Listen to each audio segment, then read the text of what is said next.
ইভানের বাবার আজ ফুচকা খেতে মন চাইছে আর আমি চলে আসছি রান্নাঘরে। তাই তার মুখে ফুচকা কথাটা শুনে আমি আর লোভ সামলে রাখতে পারলাম না। আমি চলে আসছি রান্নাঘরে। আজকে বাসার সবার জন্যই ফুচকা বানাবো। তো সে ফুচকা পাপড়টা কিনে আনছে, তো এটা আমার বাসায় ঝামেলা করা লাগেনি। যখন ফুচকার নামটা মুখে আনছে তো তখন আমি একজনের কথা খুব মিস করতেছিলাম, সেটা হচ্ছে আমার ননদিনী। কারণ ও গেছে আমার সেজু খালা শাশুড়ির বাসায় বেড়াতে, মানে ওর সেজু খালা। ও একা যায়নি, সাথে ওর আম্মু গেছে। তো আমি আলুগুলো ধুয়ে তারপরে প্রেসার কুকারে দিয়ে দিয়েছি আর একটি ডিম সেদ্ধ করতে দিয়ে দিয়েছি। আর এখানে আমি পেঁয়াজগুলো কেটে নেব, যে আলুর যে ডোটা বানাবো সেটার জন্য। তো পেঁয়াজের খোসা ছাড়িয়ে পেঁয়াজগুলো ভালো করে ধুয়ে এখন কুচি কুচি করে কেটে নিব। এখানে সব কাজ শেষ, তো এখন আমি টকটাও বানিয়ে নেব।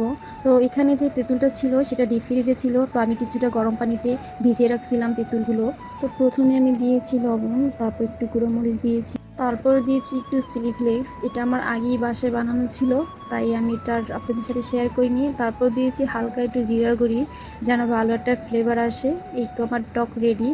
তো আমি একটু টেস্ট করে দেখছিলাম যে লবণটা ঠিক আছে কি না। তো এখানে আমি আবার একটু লবণ অ্যাড করেছি। এখানে আমি চিনিটা অ্যাড করিনি, কারণ চিনিটা দিলে আমার মানে এই টকটা ভালো লাগে না। তো এখানে ইবানের বাবা সেও আমাকে হেল্প করতেছিল। সে এখানে আলুর যে ডোটা আছে সেটা বানিয়ে নিচ্ছে।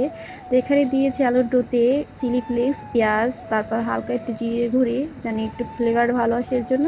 তো এখানে আমার আলুর ডো বানানো হয়ে গেছে। এখন ফুচকাগুলো ভালো করে ভেজে নিচ্ছি। কিছু কিছু ফুচকা ভাজা হয়নি, মানে ফুলেনি। তো এখানে ইভানের বাবা আমাকে হেল্প করছিল। তো এখানে ইভানের বাবার হেল্প করা লাগতো না, যদি আমার ননদিনী বাসায় থাকতো তো ওই হেল্প করতো। আর ও বাসায় থাকলে তো সন্ধ্যা নাস্তাটা আবার বানানো লাগে না, সেটা ও নিজেই বানায়। এই তো ফুচকাগুলো ফাটিয়ে দিচ্ছি, আমিও হেল্প করছি সাথে সাথে। যখন আমি ফুচকা খাইতেছিলাম তখন আমার ননদিনকে খুবই মিস করতেছিলাম। তো ননদিনী, জানি তুমি যেখানেই আছো আমার ভিডিওটি দেখবে। আর বাসা যখন আসবে তখন আমি নিজ হাতে তোমাকে ফুচকা বানিয়ে খাওয়াবো। আর এখানে আমার ছেলে এসে দেখতেছিল, তো বলছিল বাবা তুমি খাও, তো সেটা সে খাবে না।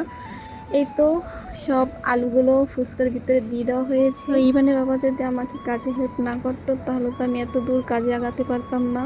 সে দেখুন কি বুদ্ধি করে যেগুলো ফুলিনি তাতেও আলুগুলো দিয়ে দিয়েছে। তো এখন সে ফুচকাওয়ালা মামার মতো ডেকোরেশন করছে।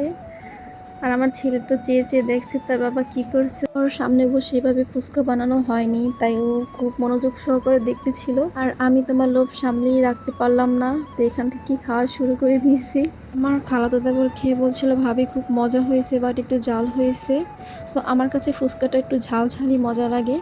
তো ফুচকা বানাতে বানাতে আপনাদের সাথে একটু শেয়ার করলাম। তো জানাবেন ভিডিওটি কেমন লাগলো আপনাদের কাছে। তো আজ এ পর্যন্ত, দেখা হবে নেক্সট কোনো ব্লগে। তো সবাই ভালো থাকবেন, সুস্থ থাকবেন। আসসালামু আলাইকুম।